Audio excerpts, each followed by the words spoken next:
자, 오늘 오후에는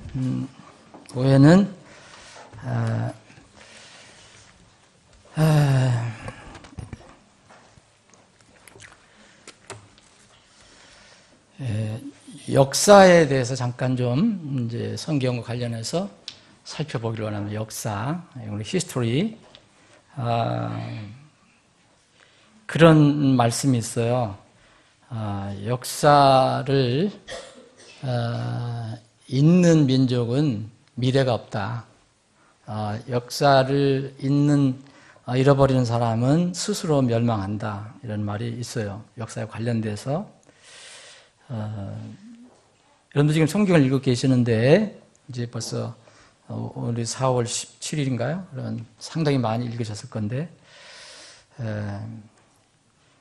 저도 이제 지금 계속 읽어가면서 새롭게 작년에 읽었던 부분 또 다시 읽으면서 이렇게 또 생각하는 거, 또 교훈을 얻는 거, 그런 것들이 있습니다. 이미 이제 창세기는 넘었고요. 많이 나가 있는데 여러분들은 어디 읽으신지 모르지만 성경 66권 중에서 이 창세기를 우리가 제일 먼저 읽어야 할 그 이유가 있는 것 같아요. 성경에서 창세기의 위치와 의미가 있어요. 여러 가지 그 교훈이 들어있지만 말 그대로 창세기라는 것, 제네시스라는 것은 무엇의 모든 것들이 시작을 알리는 그런 내용이거든요. 어떻게 시작이 됐느냐, 처음이 뭐냐, 여기에 그 창세기 안에서 수많은 그 사건과 여러 가지 일들을 통해서 영적인 진리와 교훈을 많이 우리가 얻을 수 있지만, 가장 기본적인 것은 창세기에서 얻는 것은 우리가 지금 인류 사회를 살아가고 있는 인류 사회에서 과연 저 일이, 저 사건, 저 일, 저것은 언제 시작된 것일까? 시초는 어디 있는가? 이런 것을 찾아오려면 창세기를 봐야 되거든요. 그래서 이름 자체가 제네시스라고 했어요. 처음에 시작된 그런 뜻이 있거든요. 생성이라는 것. 그래서 여기에는 이 물리적인 것들뿐만 아니라 물리적인 것들도 기원이 여기 다 들어가 있어요. 있고 또 그거 물리적인 거 아닌 인간의 도덕적인 거, 영적인 거, 이런 정신적인 것들의 기원과 시작도 알려주고 있습니다. 어떻게 시작이 됐는가? 이건 왜 시작이 됐는가? 배경이 어떻고 결과는 어떻고. 그래서 그런 면으로 보면 이게 역사거든요. 역사. 우리가 지금 우리 아이들이 학교에서 배우는 역사, 무슨 사회, 국사, 세계사, 이런 그 역사를 우리가 왜 학교에서 공부하는가? 근데 역사를 통해서 배우는 교훈이 있거든요. 진리가 있고. 무엇이 유익하니까 우리가 역사를 배우는가? 우리는 역사는 우리가 알지 못해도 지금 우리가 실제 체험하지 않았어도 역사를 통해서 우리가 그것을 뭔가를 배울 수 있는 게 있어요. 그래서 이런 역사를 공부하면은 긍정적인 것은, 그리고 유익한 것은 계속 유지, 발전, 보존해야 되고, 저 역사 속에서 부정한 것이었다. 부정적이었고 아주 좋지 않은 열매를 맺었다. 우리에게는 전혀 유익하지 않다. 무익한 것이다. 그러면은 우리가 그거를 반복을 하지 않아야 한다는 거죠. 반복하는 우를 범하면은 그건 역사를 배우고서도 또 잘못하는 거예요. 그래서 그 역사는 그런 것을 우리에게 알려줍니다. 근데 이 성경의 역사는 우리의 이게 영적인 것, 도덕적인 것, 윤리적인 것, 정신적인 것들 많이 이렇게 알려주는데, 오늘 우리가 잘 아는 창세기 3장을 잠깐 우리가 또 다시 보는데, 그래서 우리가 왜 지금 이 세상이 이렇게 어렵고 소망이 없고 마지막에 주님이 오셔서 모든 것을 해결해야지만 이 세상이 이렇게 바로잡혀질 수 있는가? 그것을 알게 되거든요. 왜 그렇게 됐는가? 기원이 왜 그렇고. 그래서 그런 면에서 성경은 역사거든요. 성경은 역사거든요. 우리가 매일 사실은 역사를 공부해요. 앞으로 있어질 그 미래의 역사, 이제 요한계시록 같은 거는 앞으로 일어날 것을 우리가 미리 배우는 거고, 그 외의 것들은 전에 이루어졌던 것들을 우리가 이 공부를 해서 과거의 사건을 통해서 교훈을 얻게 됩니다. 주님께서도 그런 말씀을 분명하셨어요. 왜 성경을 우리에게 주셨느냐? 무엇이든지 전에 기록된 것은 그랬어요.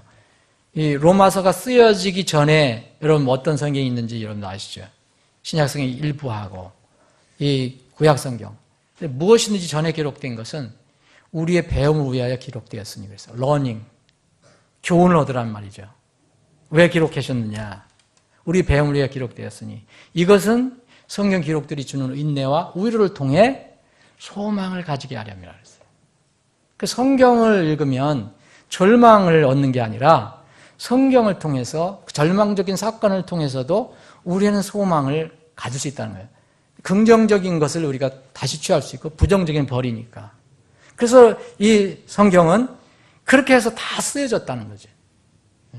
그래서 구원을 받을 사람 구원받고 변화받을 사람 변화받고. 그래서 이스라엘 백성들에게는 이게 이제 창세기는 이스라엘뿐만 아니라 모든 인류에게 해당되지만 이제 출애굽을 하고 나서는 이스라엘 백성의 역사가 기록이 돼요. 출애굽부터는 이스라엘 민족을 중심으로 해서 이제 역사 기록이 되잖아요. 그럼 이스라엘 백성들이 지금 이 시대에 예수님이 계셨을 때에 그 이스라엘 백성들이 왜 과거에 이 자기들의 조상들의 그 이야기를 읽고 배워야 하는가 이거예요. 그것은 분명히 부정적인 거, 이스라엘 백성은 부정적인 게 더 많았어요. 아쉽게도 부정적이고 슬프고 이렇게 심판받은 게 더 많았어요. 징계받는 게 더 많았어요. 이런 것을 통해서 그 이스라엘 백성의 후손들이 다시는 그런 그 우를 범하지 않도록 성경을 기록해 주셨다. 그래서 그것이 본보기로, 우리의 본보기, 삶의 본보기로 주셨다. 여러분들 고린도전서 10장이 그 말씀 아니에요? 왜 이 구약에 있는 말씀을 주셨느냐? 예? 고린도 교회가 뭐 이방인도 있고 유대인도 있지만 자꾸 우를 범하는 거예요. 예. 자꾸 실수하지 말 것, 죄를 짓지 말 것, 불의를 하지 말 것을 자꾸 반복하는 거예요. 그래서 이 고린도전서 10장을 주셨거든요. 우리 조상들이라는 것은 유대인들을 얘기하겠죠. 그 유대인들이 있었으니까. 그래서 이런 것들 하나님께서 많은 사람들을 매우 기뻐하지 않으셨다. 그들이 광야에서 쓰러졌다. 고린도전서 10장에 보면 이런 말씀입니다. 이제 이러한 일들이 우리의 본보기가 되었으니 그랬어요. 본보기다. 샘플이다. 샘플. 좋은 샘플이면 얼마나 좋겠어요. 근데 여기서 얘기하는 것은 나쁜 샘플입니다. 그래서 그들이 욕심을 부려서 탐해갖고 악한 것을 탐해갖고 많은 징계를 받았거든요. 그래서 그들이 탐한 것 같이 우리가 악한 것을 탐하지 않게 하려고 이 성경을 주셨다. 여러분 성경을 왜 읽으세요? 구원을 받은 후에 왜 읽으세요?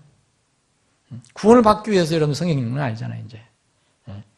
그 구원에 대한 내용 나면 내가 받은 구원이 너무 감사하고 기뻐서. 그게 다 이제 상기가 돼서 감사하게 되고 또 그 구원에 관련되지 않은 다른 것들을 보면 내가 저렇게 살지 말아야지. 내가 저렇게 하지 말아야지. 이런 그 교훈을 얻는 거죠. 본보기가 되는 거죠. 그들 가운데 어떤 자들 같이 너희는 우상 숭배자가 되지 말라. 왜 이스라엘 백성들이 이렇게 했느냐? 그걸 기록이 다 돼 있어요. 민수기, 출애굽기, 레위기, 민수기. 특히 민수기에 보면 얼마나 우상 숭배하다가 그들이 이렇게 망하고 어려움을 겪었는가. 그들 가운데 어떤 자들이 또 음행하다가 성적인 타락을 이렇게 죄를 지다가 하루에 23,000명이 하나님으로부터 죽임을 당한다. 그래서 이런 짓 하지 말자. 그리고 어떤 자들은 또 그리스도를 시험하다가 예수 그리스도를 시험하다가 그들에게는 예수 그리스도라는 이름도 없었지만 그때 예수 그리스도를 시험했다는 거죠. 여기는 보면. 그래서 구약에도 그리스도가 있다는 것을 우리가 분명히 알 수가 있습니다. 그리스도를 시험하다가 뱀들에게 멸망을 당했다. 우리는 그들과 같이 시험하지 말자. 그런 거예요. 하나님을 시험하지 말자. 그리고 그들 가운데 어떤 자들은 또 불평하다가 파멸시키는 자들에게 멸망을 당했다. 너희는 그들과 같이 불평하지 말라. 그리고 왜 그리스도인들이 불평 많이 해요? 저도 때로는 왜 하나님께서 이렇게 왜 응답 안 해주시는가? 왜 이렇게 하시는가? 그런 게 나오는 데가 있잖아요. 그러면서 이런 말씀은 금방 거둬들이게 돼요. 불평하지 말라. 이제 이 모든 일은 그들에게 본보기로 일어났으며 또 그것들은 세상의 끝을 만난 우리를 훈계하기 위해 기록되었다. 이때가 세상 끝이었다면 지금은 말할 것도 없죠. 끝이 끝이에요. 이런 것들, 그래서 성경을 통해서 우리가 단순히 그냥 이거 재밌는 이야기다 이런 차원으로 듣는 게 아니라 듣고 읽고 배울 때 나를 돌아보고 내가 그런 우를 범하지 않도록, 그런 실수를 또 다시 하지 않도록, 이것은 우리가 마지막을 살고 있는데 지금 본복이고 우리가 어떻게 훈계를 받아야 될 것인가, 이것을 우리에게 알려주고 있습니다. 그래서 성경은 그래 중요합니다. 여러분 창세기 3장을 읽어보면 이제 인류 역사에서 처음 시작된 것이 여기 기록이 되어 있어요. 죄의 시작이에요. 여러분들 잘 아시는 죄의 시작. 죄의 시작이 시작됐는데 그건 처음 죄가 시작될 때 어떤 사람의 마음에 어떤 상태이기 때문에 이런 죄가 시작된다. 그럼 사람의 마음에 죄를 짓기 전에 제일 처음에 일어났던 상황, 이런 것들이 지금도 우리에게 큰 도움이 된다는 거예요. 교훈이 된다는 거예요. 사람은 안 변합니다. 에덴 동산에 있던 아담과 이브, 그 속성이 지금 우리와 다를 바 없어요. 나치 수용소에서 일어난 일인데 절망이잖아요. 나치 수용소에서는 독가스실에 끌려가서 다 죽어야 되고 소망이 없어요. 왜 나치 수용소에서 한 나이 든 여자가 이제 죽을 날이 얼마 안 남았어요. 이렇게 죽을 날이 얼마 안 남은 그 한 나이 든 여자가 그 방에 같이 수용소에 수십 명씩 모여 있었으니까 젊은이를 부릅니다. 한 젊은이를 불러서 젊은이에게 무엇을 건넵니다. 그건 뭐냐면 자기가 오랫동안 보관했던 아끼고 했던 빵 조각을 건네줍니다. 그 오랫동안 가지고 있어서 아껴서 먹던 게 때문에 바싹 말라갖고 곰팡이도 피었고, 근데 이 빵 조각 서너 개를 자기 손에 옮겨주고 있다가 그것을 젊은이를 불러서 젊은이에게 줍니다. 그래서 하는 말이 뭐냐면, 젊은이 이것을 먹으라고. 나는 죽지만 젊은이는 꼭 살아남아서 여기서 일어난 일을 꼭 세상에 알려줘야 돼. 이런 유언 아닌 유언을 남겨야 돼요. 그래서 목적이 뭐냐, 여기서 일어난 이런 일들이 다시는 세상에서, 앞으로 역사에서 다시 일어나지 않도록 젊은이가 꼭 살아남아서 여기에서 나가서 세상에 알려줘야 한다라고 하면서 빵 조각을 건넵니다. 이 이야기를 듣고 많이 저도 감동이 됐어요. 무언가는 이제 이런 상황을 세상 사람들에게 알려갖고 다시는 이런 일들이 일어나지 않도록 자기가 죽어가면서 그런 이 유언을 남기는 거예요. 성경 기록을 하나님의 감동을 받아서 쓴 사람들이 그런 마음을 가지고 있었던 거죠. 모세가 실제적으로 사건을 겪었고요. 그런데 그거 성경을 기록을 했어요. 그럼 이 바울 사도의 계시에 의하면 이 성경이 우리를 위해 준 건데 다시는 이런 일을 범하지 말라. 이게 본보기고 훈계가 된다는 거죠. 그래서 오늘 이 창세기 3장을 이렇게 다시 한번 우리가 살펴보면은 여기서 우리가 최초에 일어난 일들을 통해서 교훈이 있다는 거예요. 다른 거 이렇게 그 뒤로 일어난 일 때문에 그것만 가지고 바라보지 말고 기본적으로 근본적으로 뭐에서부터 시작이 됐는가. 인류 역사에서 처음 죄가 여기 들어온 게 3장이잖아요. 근데 그 죄는 무슨 죄였느냐. 여러분 죄 하면은 하나님의 관역을 벗어난 것이 다 죄예요. 실제로 행한 것도 죄고 마음으로 가지고 있는 것도 죄고. 근데 역사에서 첫 죄가 여기 기록이 되어 있는데 그 죄는 무슨 죄인가? 종류로 얘기한다면 거짓말과 반역이었어요. 거짓말 죄와 불순종 죄예요. 거짓말은 하나님 말씀에 뭘 더하고 빼는 일을 했어요. 이게 거짓말이라는 거예요. 우리가 어떤 진리가 아닌 것으로 내게 유리하도록 말하는 것이 거짓말이잖아요. 나한테 불리하더라도 진리는 진리인데, 거짓말은 그것이 나한테 불리할 때 나를 유리하게 하기 위해서 이게 바꾸는 걸 거짓말이라고 하잖아요. 이 거짓말이 얼마나 위험하냐, 그 거짓말의 심각성을 창세기 3장은 우리에게 알려주고 있어요. 그런데 이 죄는 또 어떻게 들어왔느냐? 어떨 때 우리가 거짓말을 하게 되고 하나님 말씀에 불순종하는 죄를 짓게 되느냐? 의심을 유도하는 질문이 있었을 때 이 죄가 들어왔다는 거예요. 그래서 여러분들이 누가 교제하거나 뭘 이렇게 그 성경을 읽거나 아니면 누굴 가르쳐 주거나 할 때 절대로 하나님의 속성에 대해서 의심을 갖게 하거나 이 성경의 진리에 대해서 자꾸 뭔가는 좀 아주 점잖게 얘기하면서 이렇게 얘기하는 사람 있잖아요.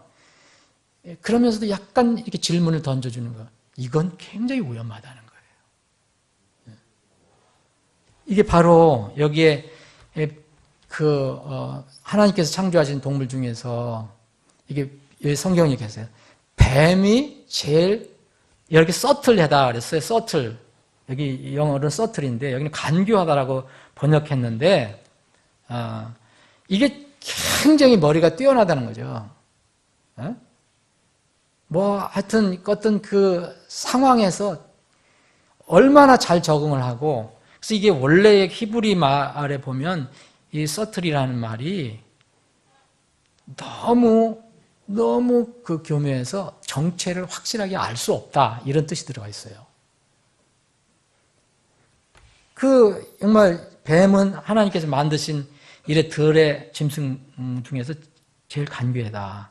근데 그 뱀이 나타나는 거예요. 그 뱀이 여자에게 나왔어요.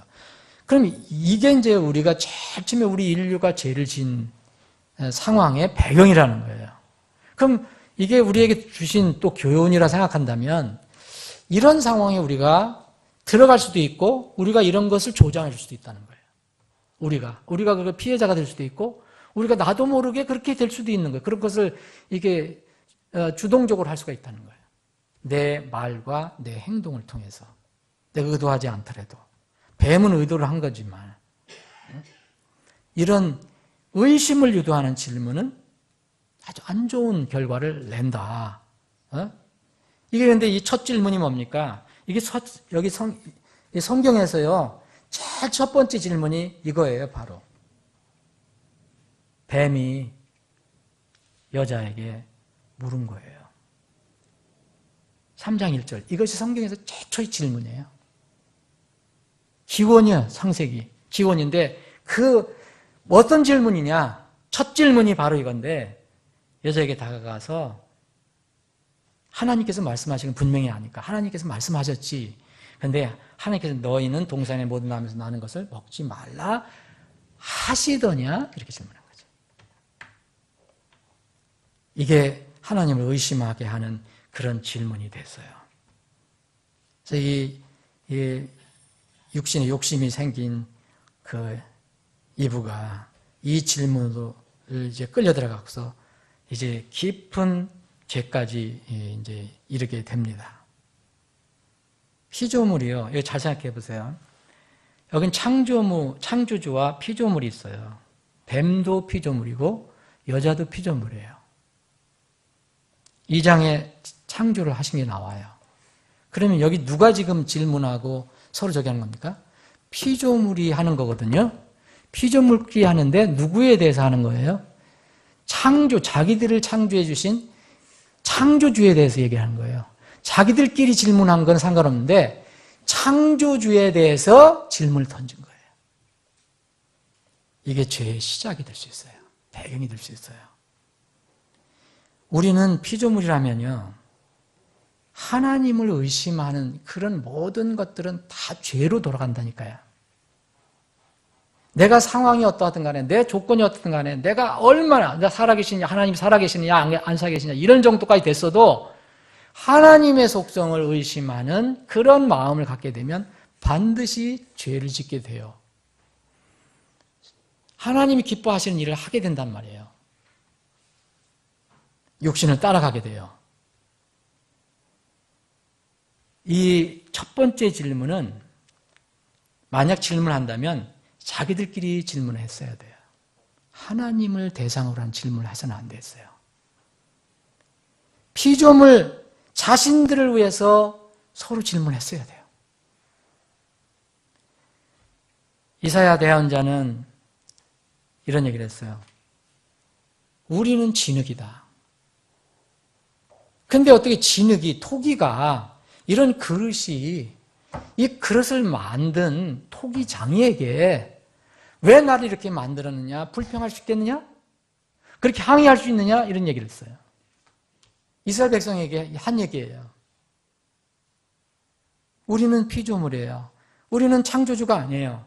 창조주는 완전하시고 거룩하시고 또 선하시고 그런 분이신데 우리가 생각하는 것 이상으로 그분은 참 월등하신 분인데 우리가 그분에 대해서 상황이 어떤 간에 질문을 하게 되면 그분의 속성에 대한 질문을 하게 되면 반드시 죄를 짓게 된다는 거죠. 대신요, 우리 자신을 위해서 질문을 해야 돼요. 여기서 성경에서 자기 자신들에 대해서 질문을 했다면 이런 죄가 들어오지 않았을 수 있어요. 근데 하나님에 대해서 질문을 하니까 하나님이 그러하냐? 슬쩍. 예? 그러더니 이제 여자가 동의해갖고 이제 많이 말을 붙이기 시작하잖아요. 그러면 사실 이게 성경에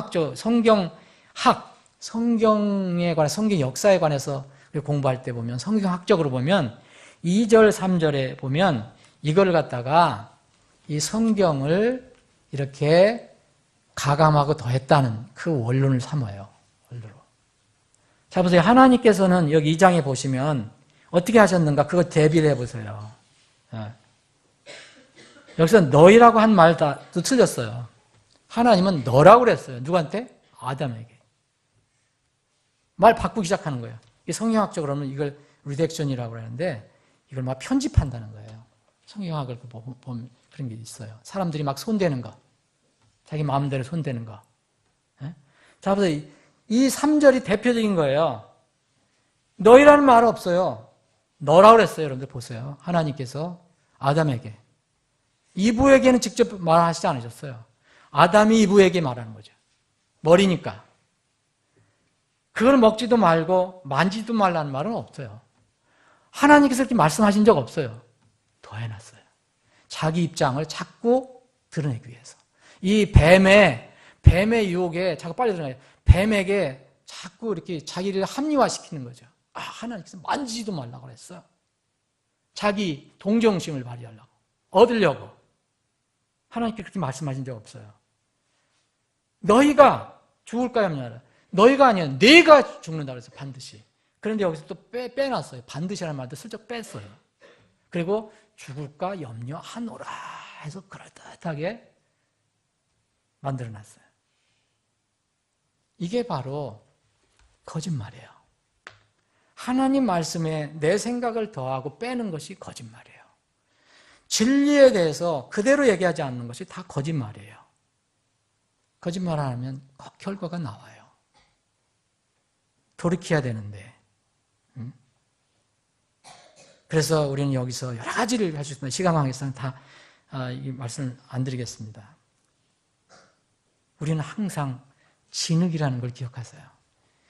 그릇이라는 것만 기억하세요. 우리가 토기 장이가 아니에요. 하나님께서 우리를 귀하게 쓰시도록 만들어주신 걸 감사하면서 이 땅에 쓰임받으며 살아가는 거지 나를 왜 이렇게 만들어서 그렇게 얘기할 수 없어요. 이사야 대자가 그렇게 얘기한 거예요. 이스라엘 백성들 왜 하나님께 나를 이렇게 만들었냐 이렇게 항의를 하자. 이건 참 우스운 얘기입니다. 여기서 죄가 일어나요. 그리고 또 하나 우리가 알아야 될 것은 우리 하나님께서 우리를 창조해 줄 때 여러 가지 기관을 만들어 주셨는데 눈도 주시고 귀도 주시고 입도 주시고 팔다리 주셨는데 여기서는 뭘 중요해야 되느냐? 눈과 입을 중요하다는 거예요. 귀도 중요하고 눈, 귀, 입. 잘 들어야 되고 잘 바라봐야 되고 잘 말아야 된다. 특히 혀. 말 중요하다. 이게 말 중요하다. 말을 한번 떨어지면 쏟아보면 다 쓸어 담기가 어려워요. 글을 쓰고 나면 얼른 지우면 되는데 말은 어디 담을 수가 없어요. 그래서 혀의 중요성을 성경은 엄청나게 강조해요. 시간 관계에서 찾지 못해요. 혀, 말. 그리고 또 우리가 여기서 교훈을 얻을 수 있어요. 여러분들이 한번 여기서 교훈을 찾아보세요. 엄청나게 찾아낼 수 있어요. 여러분, 이 교제를 나눈 거예요. 우리가 지금 생각하면 우리 형제 자매들 교제 나누잖아요. 여기서 교제를 나눴어요. 아담은 누구하고 교제를 나눠야 돼요? 이분은 하나님하고 교제를 나눠야 돼요. 하나님이 늘 찾고 계세요. 근데 이분은 누구하고 교제를 시작했느냐면 뱀하고 교제를 시작한 거예요.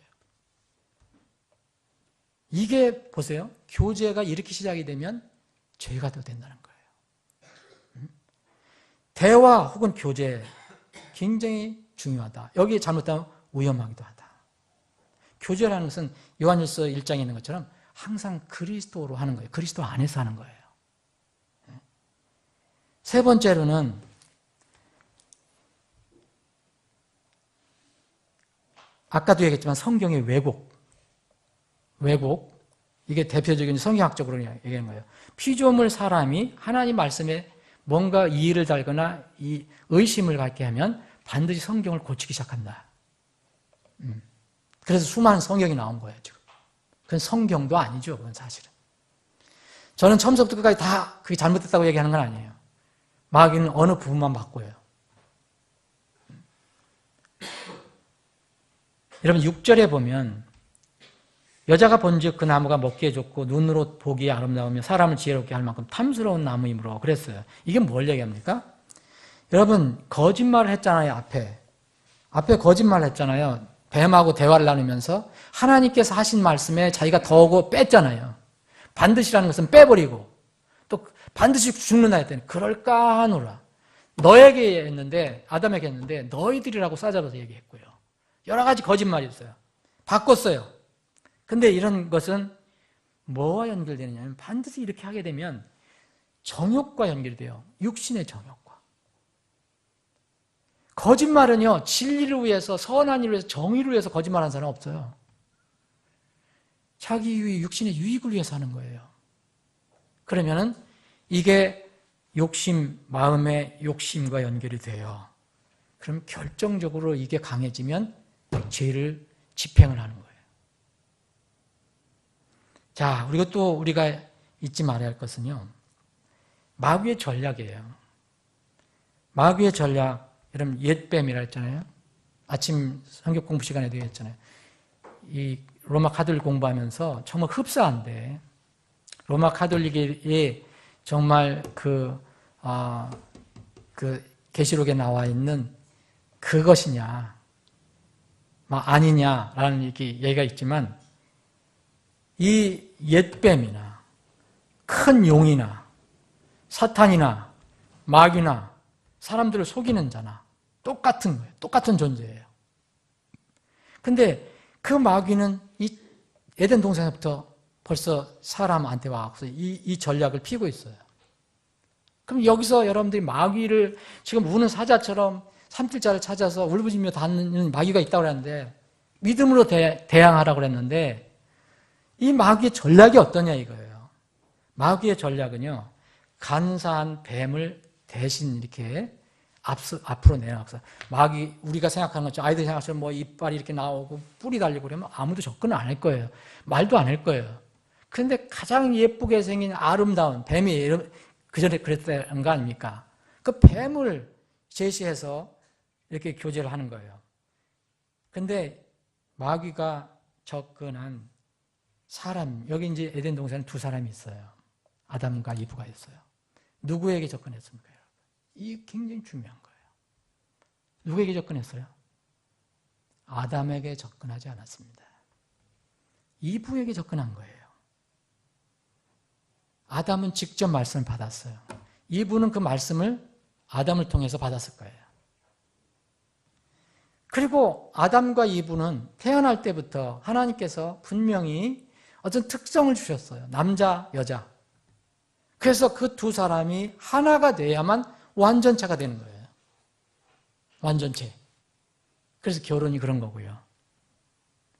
그래서 이 아담과 하와를 비교해 볼 때면은 물리적으로나 심리적으로, 정신적으로 약한 사람이 있어요. 그게 이브예요. 그리고 물리적으로나 심리적으로, 정신적으로 강한 것이 아담이에요. 그래서 강한 아담이 조금 약한 이브를 함께 그 부인으로 맞이해서 함께 사는 것. 그래서 완전한 사람이 되는 거예요. 그 교리가, 이 진리가 이 베드로전서 3장 7절에 보면 뭐라고 그랬어요? 더 약한 그릇인 그랬어요. 누가 약해요? 자매가 약하단 말이에요. 이거 여러분들 자매님 전혀 그거 기분 나빠하실 필요 없어요. 창조로 하나님께서 그렇게 만들어 주셨다는 거예요. 응? 남편들에게 어떻게 권면하느냐 이거예요. 남편들에게. 베드로전서 3장 8절 남편들아 이와 같이 너희도 지식에 따라 아내와 동거하고 그녀를 더 약한 그릇이요. 남편들은 반드시 이렇게 생각해야 돼요. 아내에게 나를 대신해서 큰 힘 있는 일을 해주기를 바라면 그건 무슨 거예요? The weaker vessel이라고 했어요. 더 약한 그릇이요. 그런데 보세요. 근데 동일한 게 있어요. 생명의 은혜를 함께 상속받을 자로 여기고 존중하라. 존중하라. 아내를 존중하라. 그런데 왜 존중해야 되냐? 하나님께서 너의 어떤 도움, 보호가 필요하다. 그래서 약한 그릇이라고 했어요. 이것을 마귀는 잘 알고 있는 거죠. 그래서 아담에게 접근하지 않았어요. 이브에게 접근했어요. 마귀는 엄청나게 우수하고 보통이 아닙니다. 이건 남자 여자를요 열등 개념으로 얘기한 게 아니에요. 열등 개념이 아니라 창조의 질서, 성격을 얘기한 거예요. 여자는 남자보다 열등하니까 옛날처럼 도구처럼 쓰라 그런 얘기가 아닙니다. 고린도전서 11장 11절 12절 읽어보세요. 남자도 여자 없이 없고 여자도 남자 없이 없어요. 다 그리스도 안에서 하나예요. 다만 하나님께서 이렇게 만드실 때 그렇게 하나님의 완전히 뜻 가운데 이렇게 만드셨다는 거예요. 그래서 동성애는 엄청난 죄가 되는 거예요. 여러분, 그건 무서운 죄예요. 자기가 그런 어떤 성향이 있더라도 그것을 자꾸 출구하면 안 돼요. 그걸 인권으로 얘기하면 안 돼요. 스스로 자기가 나온 게 아니잖아요. 인권하면 이런 사람이 도벽이 있는 사람도 있어요. 그럼 도벽이 있다고 여러분 아무 데 가서 강도짓하고 도둑질하는 것도 인권으로 여러분 대접할 겁니까? 그렇게 하면 안 되거든요. 하나님께서 어떻게 만드셨는가? 그러면 더 약한 그릇이 혼자 있을 때 어떻겠어요? 안전해요? 위험해요? 위험한 거예요. 물리적으로도 위험하고요. 영적으로도 위험해요. 왜 여러분들 딸아이가 바깥에 나가면 여러분들 마음이 좀 불편해요? 밤늦게 들어오면 불편하지 않아요?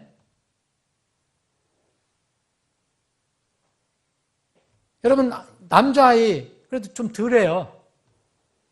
다 이런 이유 때문에 그래요. 그래서 부부는 떨어지지 말라 한 거예요. 싸워도 집에서 싸우고. 금식과 기도에 전념하기 위해서 얼마 동안 떨어지는 것 외에는 그건 예외다. 떨어지지 말라고 그랬어요. 뱀이 이브에게 접근했을 때 아담은 어디 있었을까요? 성경을 밝혀놓고 있지 않아요. 그런데 분명히 마귀가 뱀을 통해서 이브에게 접근했을 때 남자 아담은 어디에 있는지 성경은 밝혀놓고 있지 않지만 이상하게 대화는 아담이 끼어들질 못해요. 뱀하고 이브만 대화를 나눠요. 나중에 겨우 아담은 이브가 다 일 저질러 놓은 거 그 열매만 받아 먹어요. 아무 소리 안 해요. 했는데 말을 안 들었는지 몰라요. 근데 성경은 그렇게 기록되어 있지 않아요. 그러면 아담이 그 옆에 있었다면 아담은 정말 무능하고 이건 죄가 더 커요.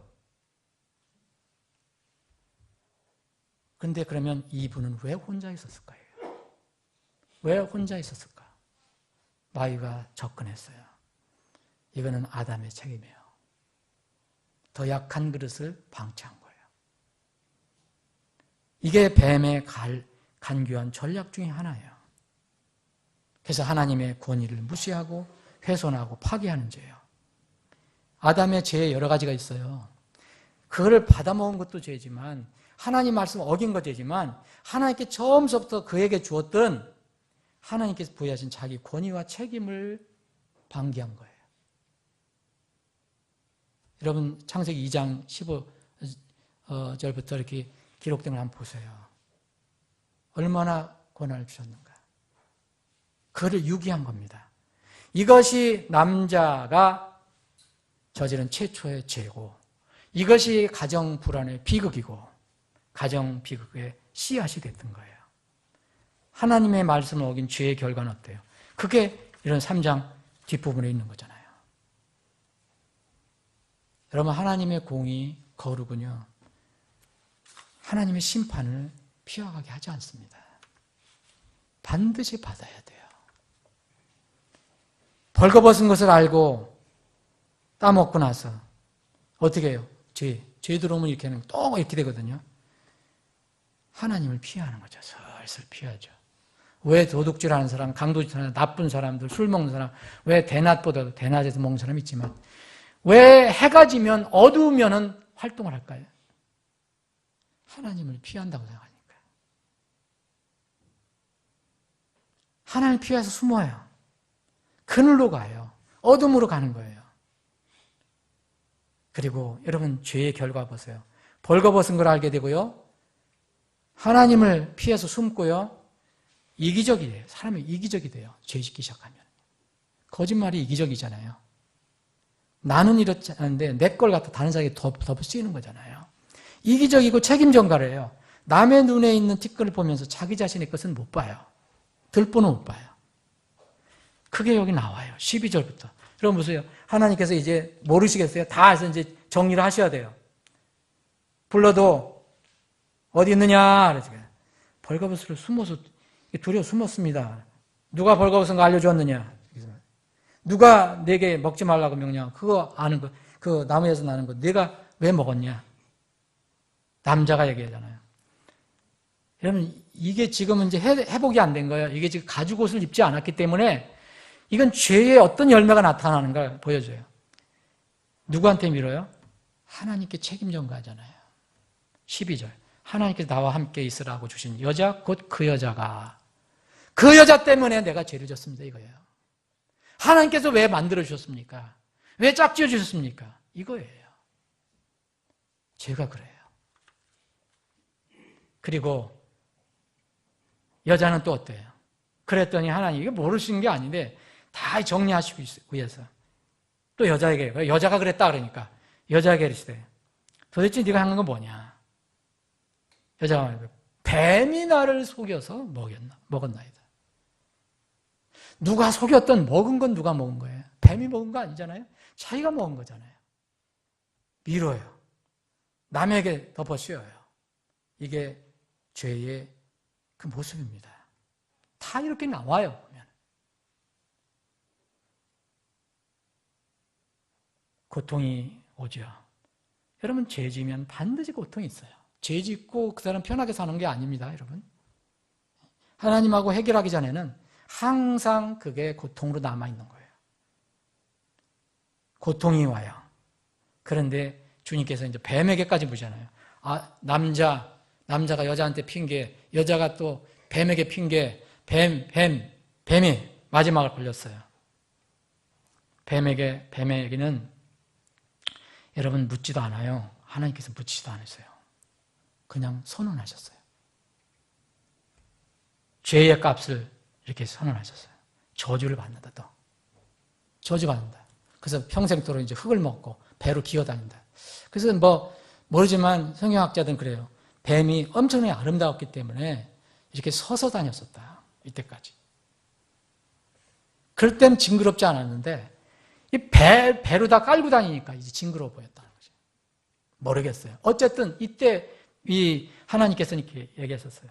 저주를 받아서 배로 다니고 이때부터 배로 다니기 시작한 거죠. 그리고 흙을 먹는다. 먼지를 먹는다는 거예요. 더스트. 먼지를 먹고 산다. 그리고 이건 이제 예언적인 거잖아요. 3장 15절은. 뱀에 내 씨가 있지 않냐. 마귀의 씨가 있잖아요. 그리고 이 여자의 씨가 있어요.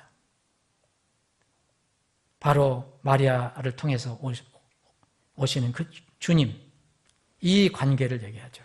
그럼 여자에게 고통을 얘기해요. 순서대로 얘기해요. 순서. 거꾸로 역순으로. 뱀, 여자, 남자에게. 보세요. 역순이에요. 처음에는 하나님께서 남자, 여자, 뱀. 그런데 또 뱀부터예요. 사실 제일 어떤 뱀은 죄가 그렇게 많지 않은 거죠. 그런데 저주를 받았어요. 여자가 제일 죄가 많을 것 같죠. 누가 죄가 제일 많습니까? 아담입니다. 아담. 남자, 형제들의 책임이 얼마나 큰지 여러분들 잘 아셔야 돼요. 가정의 머리는 남자예요. 그래서 여자에게 이래요. 내 고통을 준다. 너 수태를 크게 더한다. 그러니까 고통으로 애를 낳고 이래 하는 고통을 받는다. 고통 중에 그 자식을 낳는다. 그러면서 뭐라 하냐면 너의 열망이 내 남편에게 있으리니 그랬어요. 그가 너를 다스릴 것이니라. 여기 이 말이 처음 나왔어요. 여러분 그 앞에는 뭐라고 했어요? 이렇게 서로 보완 관계예요. 아담이 처음에 내 뼈 중에 뼈, 내 살 중에 살이라고 그랬어요.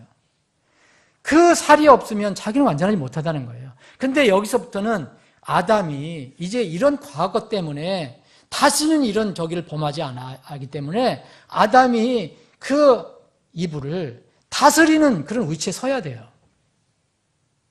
그렇게 안 하면 또 이런 일이 생길 수도 있어요.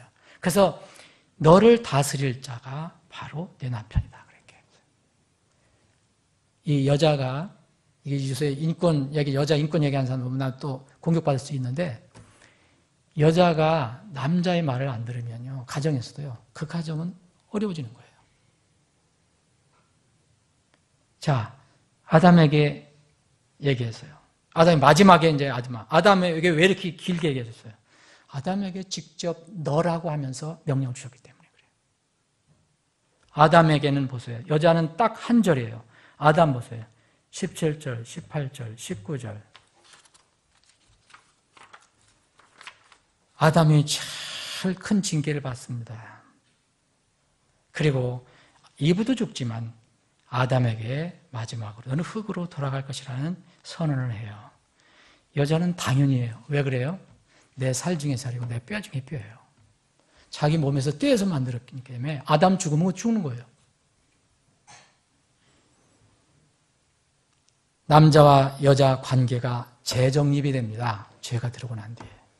이제는 뼈 중에 뼈, 살 중에 살이 아니에요. 다스림의 관계로 변합니다. 다스림의 관계. 그래서 신약에 와서는 남자가 머리고 여자의 머리는 남자고 남자의 머리는 그리스도라고 그래요. 그리고 남자에게 얘기합니다. 여자는 고통의 출산이 있는데 남자는 책임이 엄청나게 크기 때문에 양식을 얻기 위해서 평생 고단한 삶을 살아야 한다. 쉬지 않고 땀을 흘려야 한다. 그래야 네가 겨우 먹고 산다. 그런 명령을 19절에 주셨어요. 17절, 18절, 19절에 주셨어요. 그리고는 죽음이 옵니다. 사랑하는 여러분, 그런데 여기서 하나님께서 놀라운 은혜를 주신 거예요. 하나님은 심판만 하시는 분이 아니잖아요. 21절은 주 하나님께서 또한 아담과 그의 아내에게 가죽옷을 만들어 입히시니라.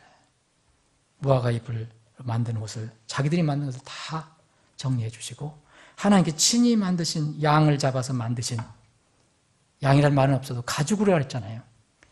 가죽으로 만든 옷을 입히세요. 이것이 예수 그리스도의 옷이에요. 그래서 아담과 이브는 그 가운데 살아날 수 있었던 거죠. 말씀을 이렇게 정리를 해보겠습니다. 우리는 흔히요, 은혜 받았습니다, 그런 얘기를 해요. 이건 무슨, 사람으로부터 은혜 받았습니다, 이런 얘기예요. 말씀 듣고 오늘 은혜를 받았습니다, 감사합니다, 좋은 얘기예요. 그런데 이건 사람으로부터 받았다는 거예요. 근데 우리는 하나님 은혜 잊지 않아야 돼요. 이런 상황에서도 아담과 이브는 가죽옷을 받는 은혜를 입었어요.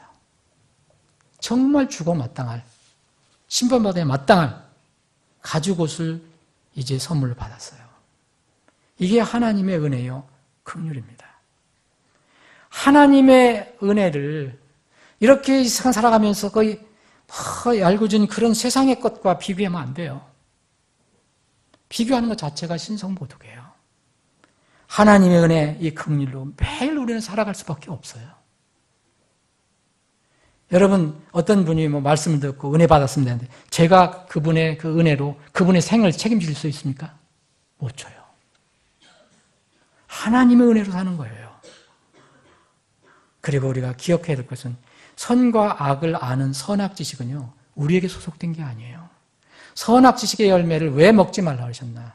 선악 지식을 판단할 수 있는 것은 우리가 하는 게 아니에요. 우리 권한이 아니에요. 그건 누구 거예요? 하나님 겁니다. 그런데 그것을 하려고 한 거예요, 사람이. 여기서부터 문제가 생깁니다. 사람은요, 선악을 완전히 분별할 수 없어요. 절대 못합니다. 여러분들이 소리를 지르고 당신이 잘못했다, 이거 옳다, 소리를 지르고 해도 그게 완전하게 하나님 보실 때가 그런지 아닌지 몰라요. 기능이 우리는 많이 퇴락이 됐습니다. 그래서 우리는 어떤 상황에도 하나님 말씀을 붙드는 거예요. 하나님 말씀만 선악을 분별할 수 있어요. 그게 어떤 면으로 보면은 모든 것을 선과 악을 판단해 주고 분별해 주시는 거예요.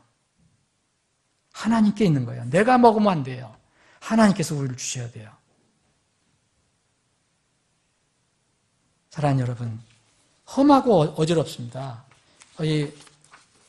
오늘인가 또 이 에콰도르에서 또 똑같은 지진이 일어났대요. 7점 얼마가. 이게 지금 우리가 사는 세상이에요. 우리 힘으로 살아갈 수 없어요. 하나님의 은혜와 긍휼로 살아가는 겁니다. 나를 내려놓고 하나님 말씀을 붙들고 살아가는 겁니다. 부디 그런 여러분들이 되시길 바랍니다. 아버지 하나님, 오늘도 저희들에게 믿음을 주셔서 아침 시간부터 이 시간까지 하나님 찬양하고 경배할 수 있게 하셔서 참으로 감사합니다. 무엇보다도 우리가 여기서 모인 것은 세상 일, 세상 사상, 세상 철학을 이야기한 것이 아니고 하나님의 말씀을 서로 받고 주고 또 논하고 듣고 마음에 새기는 것입니다. 말씀을 주심을 감사합니다. 말씀이신 주님께서 오실 때가 너무 가깝다고 세상 사람들도 얘기합니다. 언제 오실 것은 주님의 결정이지만 우리는 주님께서 명령하신 대로 그날을 정말 인내하며 기다리며 소망하며 살 수 있게 하여 주시기를 원합니다. 아버지 하나님, 한 주간 또 세상에 나가서 살아갈 때 우리가 땀 흘려 일을 하면서 생계를 위해 살아가야 합니다. 주님, 우리에게 힘을 주시고 우리 지체들에게 지혜와 능력을 주셔서 잘 감당하게 하시고 또 있는 곳에서 살아계신 하나님을 모시고 나를 구해주신 예수 그리스도를 주로 모시고 늘 동행하며 삶으로 세상 사람들에게 그리스도의 향기를 풍기는 우리의 삶이 되게 하여 주시기를 원합니다. 건강하게 지내다가 또 다음 주에 기쁜 얼굴로 다시 만날 수 있게 하여 주옵소서. 시간마다, 순간마다, 날마다, 달마다 주님의 은혜와 긍휼을 구하며 삽니다. 우리에게 긍휼과 은혜를 베풀어 주옵시고 저희들은 날마다, 시간마다 은혜와 긍휼, 주님의 은혜와 긍휼을 감사하며 찬양하는 저희들이 되게 하여 주시옵소서. 거룩하신 예수님의 이름으로 기도합니다. 아멘.